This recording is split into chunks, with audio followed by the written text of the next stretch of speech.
Bro, thank you for choosing this video if you want to know more about Chelsea today. You've come to the right channel because I've compiled a lot of Chelsea news, so don't miss the 15 biggest Chelsea stories today. So if you're a true Chelsea fan, subscribe now so you don't miss a single news story from Stamford Bridge. I hope you get 300 likes. By liking this video, I'm even more motivated to provide you with as much news as possible and as interesting as possible. And I wish you happy viewing and a happy Monday. And finally, I apologize if any of the narration is offensive. Crazy, bro. Cole Palmer is finally back. After 3 weeks out with a groin injury, he immediately made an impact against Brentford. Coming on in the 56th minute, he only needed 5 minutes to score his first goal of the season. A calm shot into the bottom corner immediately brought Chelsea back to life. But even though Palmer really wanted to start, Enzo Maresca honestly said, no, absolutely not. He's not fit to start. So it was a medical and team decision to prevent Palmer from being pushed too quickly. And what makes it even more impressive is that after the match, Palmer wrote on Instagram, "Not what we wanted, but good to be back out there." This means that even though he was disappointed with the 2-2 draw, he was very happy to be back to help the team. Now the question is, bro, will Palmer be fit enough to start against Bayern in the Champions League? Wow, ahead of Chelsea vs Bayern in the Champions League, Harry Kane just issued a stern warning about Nicholas Jackson. The striker, who was recently loaned to Bayern from Chelsea, will now be feasting the Blues at the Allianz Arena. Crazy, what a quick reunion. Kane said Jackson has complete attributes. Fast, moves a lot, creates chances, and can make a big impact for Bayern this season. Even in his debut against Hamburg, despite not scoring, Jackson was still active in creating chances and almost put the ball in the net. What's even heated is that Kane openly stated that he's already starting to gel with Jackson in training. Imagine a Kane-Jackson duo could be a nightmare for Chelsea's defense. The question is, will Jackson exact instant revenge on his parent club? Or will Chelsea be able to silence him at Bayern's home ground? Bro, finally back. Chelsea is officially back in the Champions League after being absent since the 2022-23 season. And the first opponent? Crazy, Bayern Munich at the Allianz Arena. This match will kick off on Wednesday at 8 p.m. UK time or 9 p.m. German time. The stadium? The Allianz Arena, Bayern's home ground with a capacity of 70,000, which witnessed Chelsea lift the trophy in 2012 via a penalty shootout. If you're in the UK, this match can be watched on TNT Sports 2 or streamed live via Discovery+. Don't have time to watch the full match? Don't worry. Highlights will be uploaded directly to Chelsea's YouTube channel, plus clips of the moment will be shared on social media. But remember, bro, Bayern have beaten Chelsea 4 times in the last 2 seasons, including a 7-1 aggregate victory in 2021. So this could be a revenge mission. Do you think Chelsea can pull off a surprise, or is Bayern still too strong? Bro, did you know the money from the sale of Chelsea, £2.5 billion that Roman Abramovich promised to send to the victims of the Ukrainian war, it's still frozen in a British account? It's been 3.5 years, you know? Can you imagine that much money just sitting idle? They say it's due to politics, sanctions, and legal delays. The British government has only met with Abramovich's representatives 4 times in the last 20 months. That's a long time, bro. Even though the initial promise was clear, the money would be used to help war victims. But the reality? There's no clarity yet. The government is already getting heated, even threatening to take this case to court. Meanwhile, Abramovich himself is insisting on waiting for the procedures to be completed. Plus, there are rumors he's still being investigated for corruption and money laundering in Jersey. So, bro, what do you think, bro? Will this money actually be dispersed to Ukraine, or will it continue to be a never-ending political drama? Wow, bro. Alejandro Garnacho's Chelsea debut was immediately under scrutiny. It was sweet. He provided a brilliant assist for Caicedo's goal that almost put the Blues on the verge of victory against Brentford. But unfortunately, everything fell apart in the 93rd minute. Fabio Carvalho slipped in behind, equalizing, and that's where Jamie Redknapp immediately went on the offensive on Sky Sports. Redknapp said firmly, "That's your job, Garnacho. You have to mark Carvalho. Simple. Don't let him go." Everyone else is busy competing in the penalty box, but Garnacho is falling asleep. What's worse, this isn't a new problem for Garnacho. He's been criticized at United for being lazy about getting down to the defense. Now, at Chelsea, it's happened again on his debut. Now the pressure is even greater, especially with his next match at Old Trafford against his former club. Can Garnacho respond to Redknapp's criticism, or will he just be exposed even more? Crazy, bro. Another hot rumor from Stamford Bridge. They say Chelsea are already making plans for 2026, and the targets are no joke. Mark Guehi and Mike Maignan will be trying to be signed for free. If you remember, last summer, the Blues went on a spending spree. 7 players were brought in, but mostly attackers. So the problem? The goalkeeper and center back positions are still lacking. Sanchez is good at times, but still prone to errors. Then Colwill has an ACL injury, and Fofana isn't fully fit, making the backline feel fragile. Maignan is clearly a massive upgrade over Sanchez, but Guehi? He's already proven his quality in the Premier League and almost moved to Liverpool. Chelsea are reportedly ready to snap them both up once their contracts expire. The question is, bro, if this plan comes to fruition, will Chelsea return to the era of solid defense like the days of Cech and Terry? Damn, bro, this is hot. Jamie Redknapp immediately blamed Enzo Maresca for putting Wesley Fofana at right back against Brentford. He said Maresca got it wrong, but Maresca didn't stay silent. He immediately stood up for his decision. Maresca said, "Wesley Fofana just returned from a long injury. We were only planning to give him 45 minutes. He also said he had to manage his players' playing time because of the crazy schedule, especially with Bayern Munich in the Champions League. In fact, the second half became more lively when Reece James and Cole Palmer came on. Palmer scored, Caicedo fired a rocket from outside the box, but they still conceded in the final minutes." Maresca was firm, the focus remains on the Premier League to secure a UCL spot next season.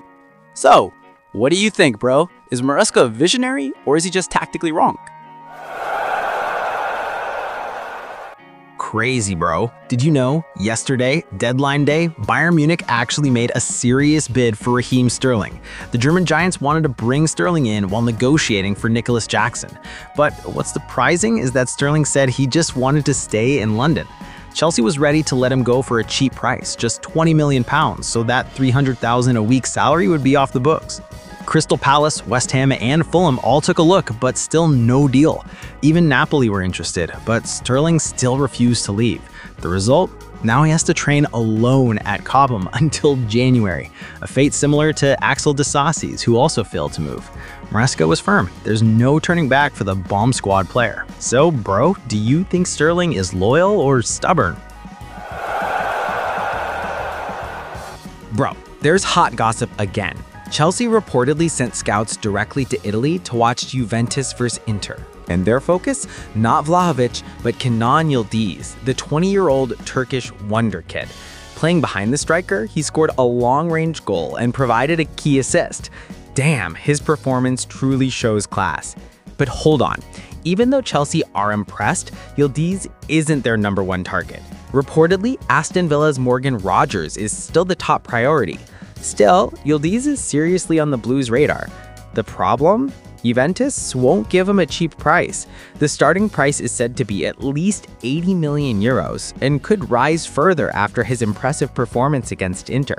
Chelsea are really into collecting young talent, and getting Yildiz could signal a serious long-term project. So, what do you think, bro? Is it worth it for Chelsea to pay that much for Yildiz? Bro, Chelsea's problems are piling up ahead of their match against Bayern Munich. After a 2-year absence, they're finally back in the Champions League, but their squad is in tatters. Pedro is still doubtful, Liam Delap is out with a hamstring injury, Levi Colwill has had ACL surgery, Asugo has also undergone surgery, Badiashile hasn't recovered, and even Romeo Lavia, he hasn't played a single game this season. To make matters worse, there's a plot twist. Chelsea will face their former teammate, Nicholas Jackson. Yep, the striker on loan at Bayern could now be a nightmare for the Blues. Can you imagine him scoring the decisive goal? Fortunately, there's some good news. Cole Palmer is back and scored straight away last weekend. But still, Enzo Maresca's options up front are slim to none. Bayern at the Allianz Arena? That's been a horror story since 2020, when Chelsea were thrashed 4-1. Do you think with a squad this crippled, Chelsea still have a chance to pull off a surprise in Germany, or are they just getting ready to be ripped apart by Bayern again? Bro, Chelsea are making fans furious again. Against Brentford, they've already taken the lead through Caicedo, but in the final minutes, they concede again. The score is 2-2, and the one in the spotlight? Wesley Fofana. He's just returned to the starting lineup, but his play is still incredibly stiff. Rusty's terrible. Imagine, he lost the ball 5 times, and Brentford's first goal, that's because Fofana was ball watching instead of marking Kevin Shoddy. As a result, Tosin had to go into a 1v1 duel, and, well, you know the result. But honestly, it's not just Fofana who is having problems. Hato lacks spark. Chaluba is still inconsistent. Tosin is actually a leader, but clearly not enough to be relied on every week. This isn't just Maresca's fault, but also their chaotic transfer planning. In 3 days, Chelsea will face Bayern in the UCL. If the backline continues to be leaky like this, it could be a major disaster. So what do you think? Does Fofana need time, or does Chelsea really need a new defender immediately? Barcelona had apparently been eyeing Emmanuel Omega as a replacement for Robert Lewandowski. But what happened? Too late, bro, because Chelsea had already made a move. The London club officially secured Omega from Strasbourg, and he will join for the 2026-27 season on a ridiculous 7-year contract. Barca was actually preparing a long-term plan because Lewandowski was approaching 38. But Omega, the young Dutch striker who scored 14 goals in Ligue 1 last season, was secured by Chelsea first. Deco was left with no choice, even though he had long admired Omega's playing style. What made things even more exciting was that Barca was now in dire straits looking for a new striker. Names like Julian Alvarez were mentioned, but their finances, wow, they're really tight. So Chelsea has once again succeeded in stealing the show and leaving Barcelona in the lurch. In your opinion, bro, will Omega be the new goal machine at Stamford Bridge, or is he just a long-term project full of question marks? Chelsea just drew 2-2 with Brentford, but the spotlight immediately shifted to their star man, Enzo Fernandez. Spanish media reports that Real Madrid is seriously targeting the Argentine midfielder. Can you imagine Enzo moving to the Bernabeu? Madrid is already used to poaching opposing stars, and now they're targeting one of the Blues' main driving forces. Chelsea is gearing up for a Champions League clash against Bayern. Maresca wants his team to qualify smoothly from the group stage, especially since they just lifted the Conference League and Club World Cup trophies. But just imagine, with a tough match approaching, transfer rumors could suddenly disrupt the dressing room's focus. Enzo still has a long contract until 2032, and he was captain several times last season, so logically, Chelsea won't let him go easily. But bro, if Madrid really makes a crazy offer, will Chelsea be able to hold on? Or will they falter? Bro, this is so hot. Chelsea spent big last summer. Joao Pedro, Estualo, Neto, the whole line was upgraded. But there's one transfer that's now making them all headlines. Noni Madueke. Yes, that young winger, now shining at Arsenal. Timo Howard, former Premier League goalkeeper, bluntly said, "It's a miss. Chelsea made the mistake of selling Madueke. He's special, he shouldn't be let go." Ouch. And it's true, when Arsenal thrashed Forest 3-0, Madueke was man of the match, making the Gunners even sharper. But here's the thing, bro. Chelsea fans have an argument. They already have Estevalo, one of the craziest wonder kids in the world, plus the established Pedro Neto. So is there room for Madueke? Very limited. It hurts to see your players shine for their rivals, but Chelsea remains focused on how to maximize Estevalo and his teammates to win the title. Chelsea went on a spending spree last summer. Pedro, Garnacho, Delap, Gittins, Hato, all signed. But apparently, there was drama behind the scenes. They even targeted Xavi Simons, but Spurs snatched him away. Then they rushed to sign Fermin Lopez from Barcelona, but they also failed. And now, to make matters worse, Manchester City has joined the race for Fermin Lopez with a 60 million euro offer.